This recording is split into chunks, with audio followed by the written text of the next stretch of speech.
রাধুনির অসাবধানতাবশত খাবারের প্লেটে নাক থেকে এক ধরনের কালো পদার্থ পড়ল, কিন্তু ঠিক যখন ওয়েটার খাবারটা ফেলে দেওয়ার প্রস্তুতি নিচ্ছিল, অপ্রত্যাশিতভাবে রাধুনি তাকে ডাক দিয়ে থামালো। প্লেটটিতে ছড়িয়ে থাকা কয়েক ফোঁটা পদার্থ দেখে রাধুনি ওয়েটারকে বলল খাবারটা টেবিলে নিয়ে যেতে। ভাবা হয়েছিল এবার খাবার নষ্ট হবে, কিন্তু আশ্চর্যজনকভাবে খাদ্য মাত্র কয়েক কামড় খেয়েই তার রেটিং 10 দিল।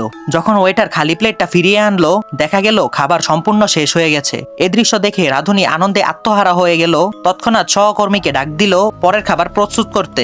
ঠিক যখন সে টমেটো সস ঢালছিল, হঠাৎ কিছু একটা মনে পড়ে গেল তার। সে মেনু কার্ড দিয়ে নিজের হাত কেটে ফেললো, তারপর রক্তের ফোঁটা প্লেটের চারপাশে ছড়িয়ে দিল।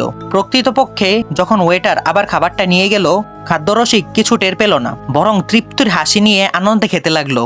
আবারও খালি প্লেট ফেরত এলো। রাধুনি এবার বুঝে গেল খাদ্যরসিকের আসল স্বাদ পছন্দ কি। সে সঙ্গে সঙ্গে কর্মচারীদের নির্দেশ দিল একটি বড় ছুরি আনতে।